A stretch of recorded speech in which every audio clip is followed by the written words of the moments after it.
Buyouts. The buyouts are not fun, and it's something that we have experienced before. It's something that we've went through before quite a bit, actually, in the Pokemon card space. Unfortunately, I will say this. When the opportunity presents itself for money, unfortunately, some people take advantage of that. And let's start, first of all, by saying that 95% of the Pokemon card community is fantastic. Like, there is a lot of really great people in the community. That's what you really need to focus on, is focus on the great people. But there are bad eggs, like you have in any hobby, like you have in any workspace, like what you have, you know, anywhere. Like, unfortunately, there's some people that come in and they ruin it. Think back to the pandemic. If you weren't collecting Pokemon cards during the pandemic, I don't blame you. Like, it was rough. But if you came in, let's say, Crown Zenith, there's a lot of people who came in with Crown Zenith or 151. If you came in during that time, that's like a great time to come in. During the pandemic, I remember, and you guys probably remember as well, but there were literally bots all over the place buying out product, buying out sealed product, buying out all this stuff. So that way they could basically go and resell it for double, triple MSRP on different platforms, you know, all over the place. There, you could pay to join Discord servers. You could pay to follow somebody on Twitter, so that way you could download a bot, and that way you could buy out Celebrations Ultra Premium Collections, or exclusive Celebrations Elite Trainer boxes, or whatever the exclusive Elite Trainer box was that just got released, or the Eevee Evolutions Premium boxes, or the Marnie Milk Card. Like, there were so many products that got bought out like crazy and then relisted for double, triple, and people FOMO'd. Unfortunately, it just happened. Like, unfortunately, because there was so much attention. And this is the rub. This is really the important thing right now. Like, it's annoying right now because there are singles that are being bought out, clearly manipulated, and we're going to look at it in a second.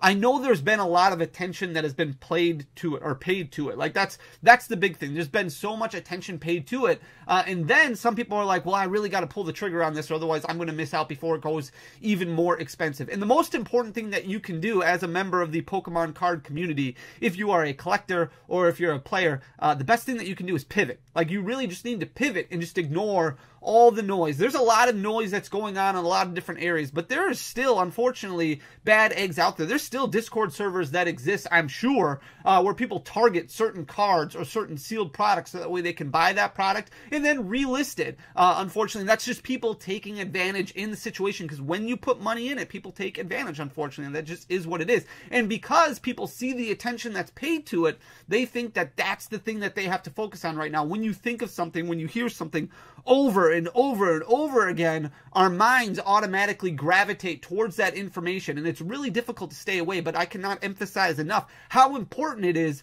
to pivot and look at other things. So we're going to talk about that in just a second here, but let's talk about the buyouts and what's all going on here. So this is the Magikarp at the top here. I don't know how much this card should be worth. I do agree that it's a great artwork. I love Paldea Evolved. Is it better than a lot of the other illustration rares in Paldea Evolved? Maybe. I mean, it's a cool looking card. I really do like it. The Japanese variant is so much cheaper, like ridiculously cheaper. This is not a $100 card in my opinion. I understand Paldea Evolved is a very bloated set, and while the pull rates are very strong in Paldea Evolved, since there are so many illustration rares to pull and so many special illustration rares to pull, it's basically like a combination of multiple sets all combined into one, which makes it seem more difficult. It's not a $100 card. And you can see the spike that we've experienced over the past couple weeks. For a long time, this card has been gaining a lot of ground, going from $40 to $50 to $60, and relatively flat then in the month of March, right around that $65 mark, up until the beginning of April. And then clearly buyouts happened that it spiked up to $100. Now you look and you see prices listed all over the place: $140, $199, $200, and Paldea Evolved is still way in format. It's going to be in format for probably a couple more years yet. I mean, we're going to have so much more Paldea Evolved hit the shelves. It is being included in collection boxes still. It's being included in tins. We're not going to get a whole lot of Sword and Shield anymore, but there's still going to be a lot of Scarlet and Violet base, of Paldea Evolved. I mean, there's still a lot of product that can be opened, so there is no reason that this card should be this high, this expensive, because it's still getting pulled and opened on a daily basis. Now, I understand it might be a little bit more difficult to grade, but there's still going to be plenty of quantity. So that's why it's so important not to pay attention, not to FOMO. Like, if you want to look at the stats because you think it's interesting, like me, that's great. But don't pull the trigger on anything like this at these price points because it just doesn't make sense. At the end of the day, if you miss out, there's so many other cool cards that you can collect, and that's why we focus on pivoting to something else in the hobby. Here's the Umbreon V, and I'm not even going to talk about all the nonsense about why this card skyrocketed. At the end of the day, it's just being bought like crazy. It's just being bought out. Umbreon V has been a $90, $100 card at the most for really since Evolving Skies released. And while the artwork is beautiful, the same can be said for a lot of alternate artwork cards. You know, like the Hisuian Sneasler, the Hisuian, like there's so many great cards out there as far as artwork goes, not just in the alternate art category, but special illustration rares. I mean, we're talking about even like trainer gallery cards. There's a lot of really cool artworks out there that are storytelling. So while this is a great looking card, is it a $173 card? No, absolutely not. But you can see how much it's spiked really over the past 2 weeks. Really, it's jumped up from about $100 up to $173 as far as market price goes. That's insane to me. Evolving Skies has been trending upward. A lot of singles have been trending upward, but they went down like crazy. This was about a $100 card a year ago, but all of 2023, it was suffering. It was going down in the opposite direction. It dropped down to, you know, $78, $80, and it's been gaining a little bit of that back over the past 6 months or so, but definitely not worth the double price spike where it basically blew up 2 times MSRP. Here's a very good example of a card that is being bought out right now. And you can kind of see the proof in the pudding. And that's what's great about TCG Player as far as information that they provide. So you can kind of see what's going on. So this is Morty's Conviction. Obviously, Temporal Forces has very difficult pull rates when it comes to special illustration rares. Something changed. Pokemon decided, hey, we're going to change how we do pull rates and make it a little bit more difficult to pull those upper echelon of higher rarity cards like hyper rares, like special illustration rares. You're not guaranteed 1 per box. You weren't guaranteed 1 before, but let's face it, you got 1 in every box, especially with Scarlet and Violet Paldea Evolved where you got 2. But it's a lot different now. But look at what's happened with Morty's Conviction. So right now, it's sitting at $56.67. That's the established market price. But over the past couple of days, it's basically sold out at that price point. And the cheapest one listed right now on TCG Player is about $100. And there was one that sold for $149 or something like that. Granted, that could just be manipulated again, but it's not worth this price point. If you look here, so there's somebody who has 12 different copies listed. Now, I'm not going to say that this company is responsible for buyouts or anything like that, but they have 12 that are listed at these $149.97 price point. If you look at their storefront on TCG Player, they have a lot of stuff that's above market price, and they sell on TCG Player via direct. But you can see what's happened over the last 3 days. I put that right above me here. April 8th, there were 11 copies of this Morty's Conviction sold. April 9th, there was 9 sold. Look at how many sold yesterday. Sold on April 10th. 42. So way more, 4 times the quantity of a normal day. Clearly somebody looked and said, hey, there's not a whole lot of listings on this one. I'm going to buy them all. Then we're going to look on eBay. We're going to look on Troll and Toad. We're going to look on other places that sell Morty's Conviction, and we're going to buy out all the copies. Don't buy into that. Don't pay attention to that. Don't focus on that. There's going to be attention given to this card. Just ignore it. It's not a $100 card. While the price points might be, or while the pull rates might be a little bit more difficult, that doesn't justify, first of all, there's not a whole lot of playability with Morty's Conviction, and while it's a great looking artwork, there is going to be so much more Temporal Forces products that hits the shelves. There's going to be so much more open. There's going to be so many more copies of this in existence, and you're gonna pinch yourself if you buy it at $140 when it's going to come back down to 40, 50, 30. Who knows where it's going to settle, but eventually it's going to settle, and that's why it's so important to wait. And if you want it, like, I really enjoy looking at the market. I really enjoy statistics. I really like watching trends, but this is not a normal trend. This is a different trend. There's other cards in competitive play that aren't necessarily being bought out, but spikes are normal. Spikes do happen. Here we have Iron Hands EX. We talked about this in shorts. We've talked about this before with a lot of cards that spike up because of competitive play, and that's what, I mean, kind of transitions as far as like pivot goes and what you want to do as far as a pivot goes. Maybe you focus more on the competitive game. Maybe you focus more on mastering some older sets. Maybe you focus on some of the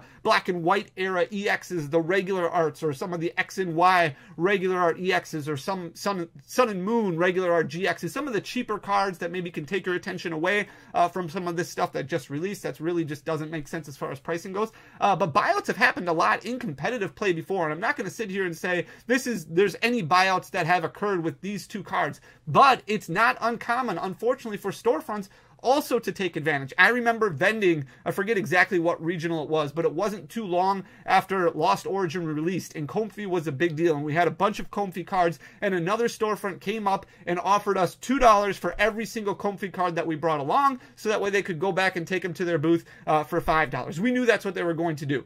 So we just said, no, we're selling them for $2 here. That's what we want to make sure that as many players can get them as they possibly can. We're not going to sell them to another booth. Sure enough, they sold out, right away that day, opening day. However, they went to a bunch of different people who needed them, and then I'm sure they got bought out at $5 later on down the road. But the same thing happened at the last event that we were at when we vended the Peoria Regional. Another storefront came out, and they bought out all the Raikou Vs that were all over the place at $6, $7, so that way they could take them back and list them at $12, $13. Buyouts are very common. You just pay a lot more attention to them in the collector space than what happens in the competitive space. But if we look at cards in the past, like Uxie LVX, this Uxie card was over $100, and it was a necessity in a lot of different decks. Shaman EX was selling for $50, $60, $70 prior to the reprint of Roaring Skies, and that reprint of Roaring Skies didn't hit the shelves until it was too late. That reprint of Roaring Skies booster boxes came when basically Roaring Skies was already rotating. So if you wanted to build a deck in competitive Pokemon, Shaman EX, you needed 4 of them because of that setup ability. So you were paying $240 basically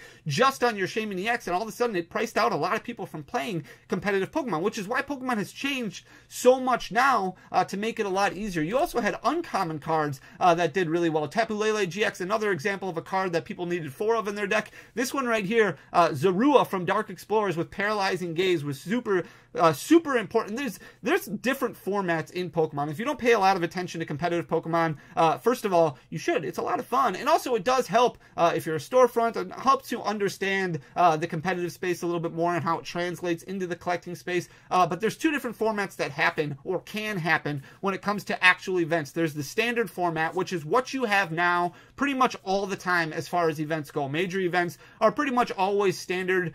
Pretty much every single regional event, every single international, the World Championships, those are all standard. And basically what that means is everything basically right now from Brilliant Stars on is legal for play. Anything before that you can't use in your deck. But there's also an expanded format, and they haven't done anything with expanded formats really since prior to the pandemic. Every once in a while, basically every other regional event would be an expanded regional, and what that meant is every card from Black and White base, so the Black and White base set, was legal for you. So you would have a standard regional event, and then the next event would be an expanded regional event. So every card from Black and White base would be legal for that expanded event. That made the card pool way bigger for a lot of competitive players to play. And Zoroark GX from Shining Legends, with its tradability, was such a big card, but you really wanted this Zorua. This Zorua right here with Paralyzing Gaze was the best Zorua that you could possibly use to partner up with that Zoroark GX. So at one point in time,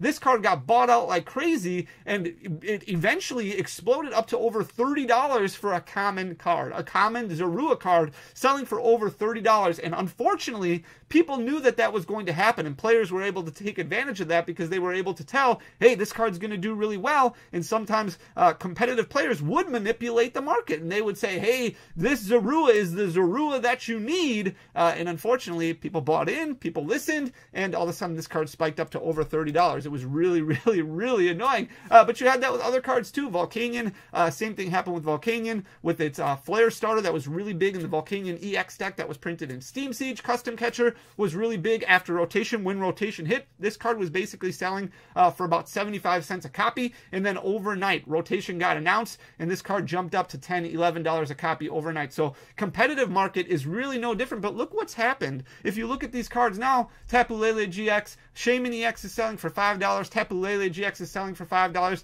The Zorua that was once a $30 card is down to 84 cents. Volcanion, 84 cents, was at one time an $11 card. Custom Catcher, 19 cents at one time was $11 card. This is stuff that we're used to. We've been through this before, and that's why it's so important to pivot and look at different decks that you can play, or look at different areas of the hobby that you can enjoy. So that way you stay away from the negativity and stay away from the focus that drives a lot of people to make bad spending decisions. This is a terrible slide. These next few slides are going to be very, very blurry. Unfortunately, this was the best snips that I can get. We have been here before.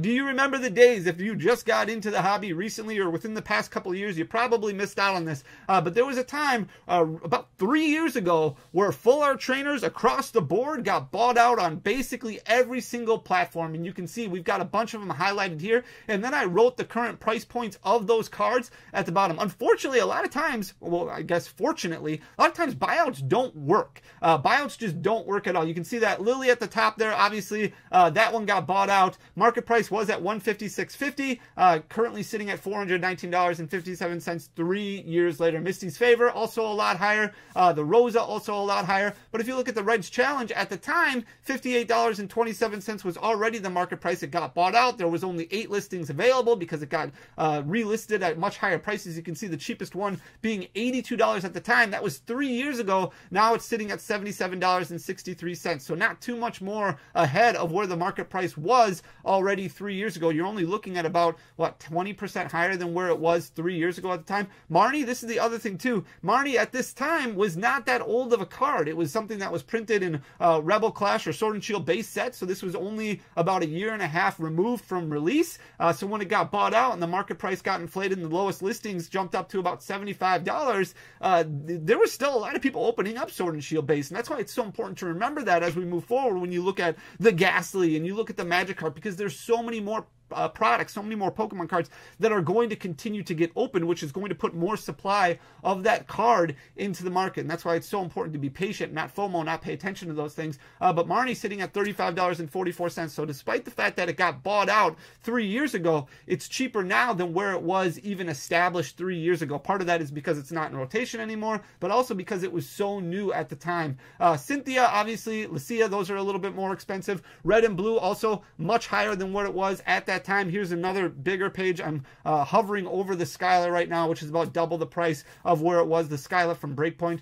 Jasmine, you can see, has jumped up quite a bit. The Welder is one of those cards that's really not up that much higher than where it was 3 years ago. So it got bought out at the time, market price of $27.83, but it has not risen that much more. It's about 20% up of where it was 3 years ago, so a little bit higher, but you would consider a $6 growth over 3 years to be more natural progression than because of manipulation or buyouts. Then we have the Boss's Orders, for example. Even the Nessa, you can see at the time, I didn't put the prices for Nessa and Leon because they are so much cheaper now than what they were at the time. You can see even with a $24 market price at that time, even with buyouts happening, they are much, much cheaper now because more and more copies were printed. Professor Oak Setup, it was bought out where there was only 15 listings left. It's barely more expensive now than where it was at the time. You can see it was established at about $47.20 as the lowest listing, but now it's sitting at $24.72. So basically the same price as what it was when it got bought out. The Lily at one point in time, this was over $100. Now it's sitting at $55.26.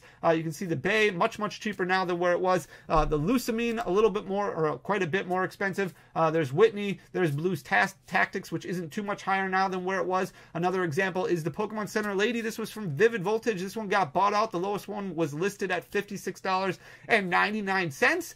Market price was at $19.69. It's cheaper now than it has been, over the past 3 years. It's sitting at $13.46. Same thing with the Sonia, which was bought out up to $48.96 is the lowest one listed, sitting at $25.55 currently. The Brock's Grit, not too much more expensive than where it was. The Jesse and James is cheaper than where it was 3 years ago at $14.71. Again, as more and more product gets opened, the prices are going to continue to come down, and that's what's the important thing to pay attention to and look at. We're not going to go through all of these, but I thought it was interesting to kind of look at where we were in the past when this happened. And there was a lot of noise, a lot of content that was recorded at the time when this all happened, when things got bought out like crazy, new market prices were established, people freaked out and started buying and overpaying for a lot of full art trainer cards, a lot of full art supporters, and a lot of them have come back down to earth, especially the cards that weren't too long removed from being printed, their initial print run, because more and more copies become available, more and more copies hit the market, and then all of a sudden that brings the market price down. So that is why it's so important to make sure that you're not paying too much attention to it. And I know buyouts can be very, very frustrating frustrating.